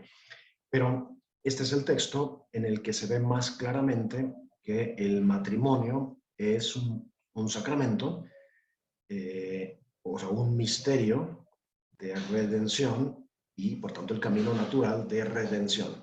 Entre paréntesis, redención significa la obra que hace Cristo en nosotros de pues llevarnos a la plenitud de lo humano. Y bueno, obviamente la redención total, final, pues tiene que ver con la resurrección. Pero este camino, o sea, esta vida es el camino de redención. Y el matrimonio es el camino más natural junto con el celibato. Hay dos posibles caminos para la redención, o sea, para amando encontrarnos al final con Cristo resucitado. Bien, pues vamos a desglosar el texto. Dice aquí, sométanse, así comienza, sométanse el uno al otro, es decir, el sometimiento es voluntario y es de uno ponerse al servicio del otro. El sometimiento o la sumisión son palabras que nuestra sociedad odia, porque como somos una sociedad, y bueno, siempre hemos sido egoístas, pero más en la actualidad, que somos un poco más narcisistas, más concentrados, nos han bombardeado con la idea de que la vida es para uno autorrealizarse y usar a los otros para mi autorrealización. Y eso es lo que conduce tantísimas veces precisamente a la insatisfacción y al no ser significativo para el otro. Bueno, pues Pablo nos da la clave y dice, no es someter al otro, es someterse uno y es recíproco. Y después a las esposas les da algunos consejos, porque estos son consejos, o sea, parénesis, y que es lo que yo puse ahí. Eso, una exhortación, ¿no? ¿A quiénes daba la paránesis? Bueno, pues a aquellos que le preguntaban, le decían, a ver, ya somos cristianos, ya nos hemos bautizado, ¿ahora qué tenemos que hacer? Ah, pues los estudiantes estudien, que para eso son, ¿no? Los dependientes, pues sean responsables, los amos, traten bien a sus esclavos, los esclavos, los empleados, o sea, a cada quien le va diciendo. Y cuando llega el turno de los matrimonios y de los que están casados, les dice, bueno, pues sométanse como la iglesia, que es la esposa, se somete a Cristo. Y en quienes están dentro de la iglesia, pues hombres y mujeres, no solamente las mujeres. Una lectura bastante superficial y pobre, pues a lo largo de la historia, en algunos momentos, ha hecho pensar o ha interpretado este texto como que son las mujeres las que se tienen que someter a los hombres. Eso es absolutamente falso, y por eso pongo el texto. A ver qué dijo realmente Pablo, no qué quiso o qué creemos que dijo, no, aquí está. Sométanse, y Cristo es la cabeza de la iglesia. Ser cabeza significa que, pues, en esa concepción del cuerpo como un templo, pues de la cabeza depende el resto del cuerpo, porque es desde la cabeza desde donde se cuida el cuerpo. Hay otras muchas explicaciones. Bien, a los maridos, como ven, pues les da una lista un poco más larga. Amen a Cristo, amen a su esposa, como Cristo ama a la iglesia, entregándose por ella. Entonces, aquí ya tenemos todo un programa de vida para consagrarla como un sacerdote. O sea, pues aquí ya esto deberíamos sacar así como una lista que hacer debajo de qué significa consagrarla, ¿no? Tratarla bien, tratarla justamente como lo que es un templo, y otras connotaciones, con lavado, o sea, con hospitalidad, o sea, lavando, que era la actividad propia de los esclavos, lavando los pies. Obviamente no se refiere a algo físico, aunque también no vendría mal, pero se refiere a verdaderamente ponerse al servicio del otro. Y con la palabra, palabras de comuniones, y la palabra también aquí hace referencia a Cristo, o sea, verdaderamente metiendo a Cristo en la relación, o metiéndose más bien en la relación que hay entre Cristo y la iglesia, que es una relación de esposo-esposa, y ámela como su propio cuerpo. ¿Qué hacen los que aman su propio cuerpo? Bueno, pues nútrala y cuídela. Bueno, pues son las tareas que nos deja Pablo en esta concepción. Y ahora viene lo más importante. No es nada más hacer cosas para más o menos triunfar en el amor, sino que la motivación, o sea, la causa, la razón, es que eso de estar casado, les dice Pablo, es estar metido en el mega mysterium. Megalon mysterium, dice, es la palabra que usa, que significa en el gran misterio. ¿Qué es el gran misterio? Pues que los matrimonios, o sea, las parejas que están bautizadas, casadas, iba a hacer un paréntesis, pero mejor sigo. Las parejas que están casadas con el sacramento y son bautizados, que se han administrado ellos este misterio, pues justamente están metidos, insertos en el amor de Cristo por su iglesia. Y esto tiene unas consecuencias que ya después, a lo largo de la historia, se van a ir estudiando. Por ejemplo, pues la presencia de la gracia, confiar en esa fuerza que verdaderamente da y ha ayudado y ha conducido a millones de matrimonios a llegar verdaderamente hasta la resurrección. Entonces, eso es lo que significa. Ser esposos es estar metido en esta relación, y ya después, como digo, descubriremos otras. Y este es el otro texto que escribe a los filipenses. Al inicio, yo dije que a los efesios no, es a los filipenses. A los filipenses les escriben, bueno, una parte que tenemos aquí, y perdón que la pongan en la lengua originaria, pero estamos estudiando a Pablo, pues hay que meternos, aunque no sepamos la lengua, que es el griego, pero sí meternos, al menos con curiosidad cultural, y a ver cómo escribió literalmente, qué es lo que dijo Pablo. Pues aquí lo tenemos. Tuto froneite en himinho kai en Cristo Jesu, os gemorfe ceo y parjon Bueno, está diciendo Cristo que no acaparó para sí su figura de Dios, su forma divina, sino que al contrario se abajó, por eso puse esta palabra kenos en rojo. Esta es la acción propiamente de Dios, es lo que hay que aprender si verdaderamente queremos pues vivir una vida plenamente humana y matrimonial. Entonces, dice, Cristo no acaparó para sí la forma de Dios, sino que se abajó. Este abajarse es el gesed, bajar a las necesidades del otro, y de hecho es el lenguaje de la caridad, o sea, de la caritas, del amor de Dios, del ágape, es siempre bajar, o sea, encarnarse, nacer, padecer, morir, pero para resucitar. No es nada más abajarse por abajarse hasta los infiernos para rescatar a su esposa, que es la iglesia, que somos todos nosotros, a través de la cruz. Y por eso dice aquí, voy a ir leyendo algunas palabras, como llama a ti, y o sea, se engendró, fue engendrado como hombre. Y así, en este abajamiento, hasta Mejid Zanatu, hasta la muerte, Zanatu de Staurú, muerte de cruz.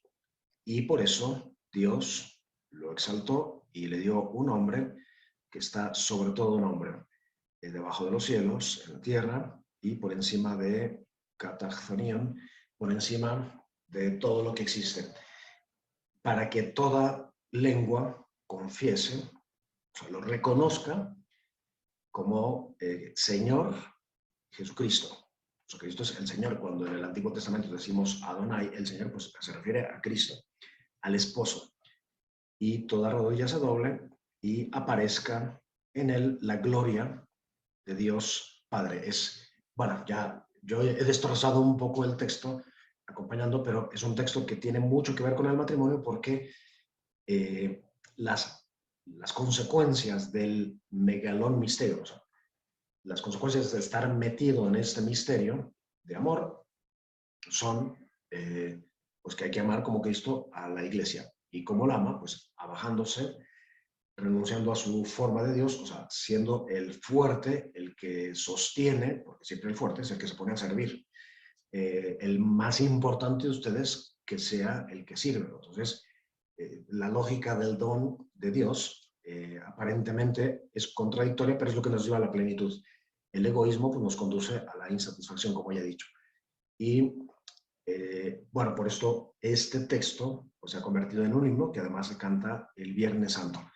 Bien, pues espero que con esto no haber sido demasiado complicado, pero sí hay que meternos verdaderamente en el misterio. O sea, no podemos estar siempre pues simplemente con actividades, con que nos digan lo que tenemos que hacer, con técnicas. No, hay que meternos en el misterio, crecer nosotros personalmente para poder, con una fuerza, con un fuego interno, pues iluminar un poquito, sino qué tipo de luz vamos a dar.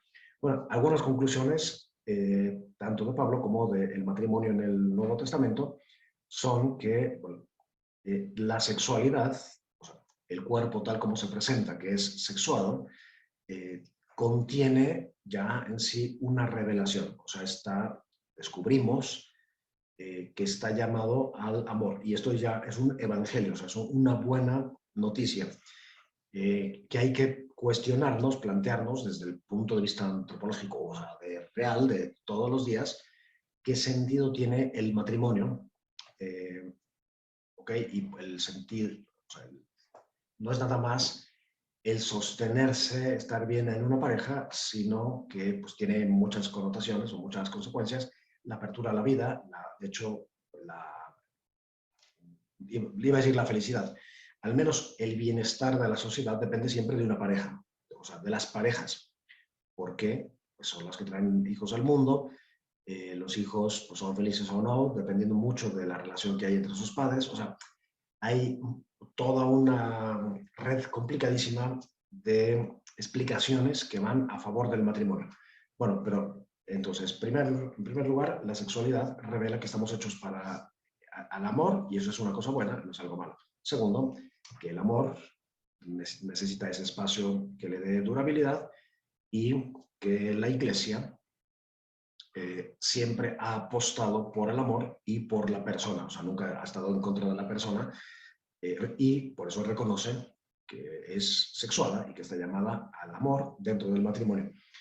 Es decir, esto se hace desde la razón y ya después la revelación no es que venga y confirme, sino que descubrimos a través de la revelación, que está principalmente en las Escrituras, que hay justamente que sí hay un proyecto de Dios sobre el hombre, que es justo esto que acabo de decir, y que hay muchísimos gestos y momentos en las Escrituras donde aparece esto. Y ya concretamente en el Nuevo Testamento, pues hemos descubierto que es un mysterium, o sea, un proyecto amoroso sobre estar casado, un proyecto amoroso de estar inserto en el amor de Cristo, y ya a partir de San Agustín se va a usar la palabra sacramentum, que es la palabra que usamos nosotros, sacramento. Entonces, pues hemos descubierto también algunos gestos de la institución. ¿Esto qué significa? Que el matrimonio es uno de los 7 sacramentos y los 7 sacramentos han sido instituidos directamente por Cristo. En algunos casos está muy claro en el texto, en otros, como dije, pues está repartido, por así decir, en algunos gestos. ¿Y qué significa o qué sentido tiene eso de casarse por la iglesia, eso de haber pasado por la boda? Bueno, pues significa, ya repitiendo, estar insertos en el amor de Cristo por su iglesia. Segundo, que esa unión, estar casados, es ya una fuente de gracia que se administran los esposos el uno al otro. Y que la tercera consecuencia es que Cristo es el modelo del amor. Entonces, ya pues a estas alturas no podemos estar imitando siempre a los famosos que salen en las revistas y que están en las pelis, en las series, en las telenovelas, que lo único a lo que nos conducen pues, es a la fragilidad y a la violencia y al sinsentido. No, más bien ir al maestro, con mayúscula, que es Cristo, y cómo ama, pues con un amor exclusivo, como lo hemos visto en todas las escrituras, fiel, total, fecundo y humano. Humano significa pues que hay que estar siempre en crecimiento, significa que no somos animales, además los animales no aman para comenzar, o sea que no nos podemos dejar llevar por los instintos. Humano también significa que hay que vivir desde el espíritu, que es lo propiamente humano.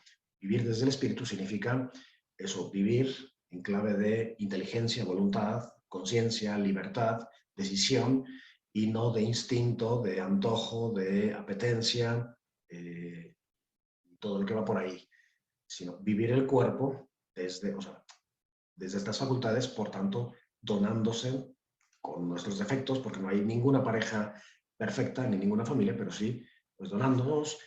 Y en el caso de Cristo, nuestro modelo, que es Él, este amor es además divino. O sea, los hombres estamos hechos para volar y no tenemos alas. Bueno, pues las alas nos la da la gracia. O sea, el modelo no son ni los animales, ni siquiera los humanos, sino Dios.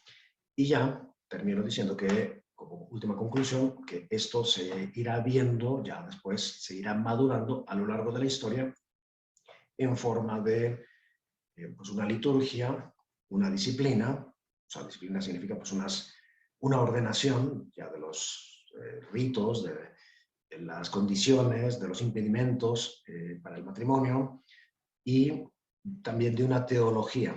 Y pues en la teología pues hemos ido madurando a lo largo de estos 2000 años hasta llegar pues, al gigante de la teología del matrimonio, que es Juan Pablo II, pero hay muchos pasos. Ahí identificaremos, por ejemplo, la época de San Agustín, la época del siglo VII, VIII, donde se introducen algunas nuevas costumbres, la época de oro, digamos, de la reflexión sobre el sacramento, que sería el siglo XII, pues en Trento, en 1550, por redondear, que ya define que el matrimonio no solamente es sacramento, sino da una serie de lineamientos, y así hasta llegar a la pastoral de acompañamiento concreto a los matrimonios a fines del siglo XIX y sobre todo a partir de Juan Pablo II. Pero que quienes acompañan a los matrimonios pues algo deben de tener, o sea, deben de tener una visión potente y no simplemente unas nociones vagas. Bueno, pues por eso espero que no, ya termino con esto, espero que no se nos haya hecho demasiado complicado todo esto, sino que más bien pues hago una invitación a verdaderamente profundizar y pues nada, mucho ánimo y les deseo lo mejor.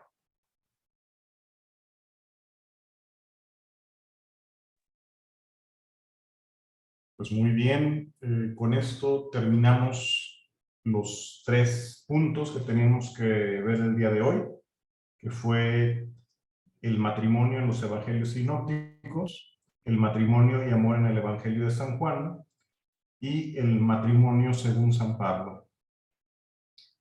Les pido por favor que ahí en el WhatsApp ingresen al link y ahí califiquen la sesión del día de hoy. También pueden acceder al material adicional. En él encontrarán los 3 videos que vimos el día de hoy. Van a encontrar más vínculos, más videos, más links. No todos están habilitados y la razón es que está habilitado exactamente lo que necesitan ahorita ver y profundizar. Recuerden que estamos siguiendo una metodología, es una metodología pedagógica, entonces si de por sí ya el material es bastante vasto, pues no tiene sentido que nos distraigamos con material que ya lo veremos más adelante conforme estemos avanzando en el curso. Les deseo a todos una muy buena noche, que descansen. Les insisto con la recomendación, todo lo que hemos estado viendo hoy es para reflexionar y orarlo. La teología, acuérdense, si bien hay que meterle razón, pero sobre todo se tiene que orar. Entonces, muy buenas noches y primero Dios, nos vemos el día de mañana de nuevo a las 7 p.m. Que descansen. Buenas noches. Buenas noches a todos.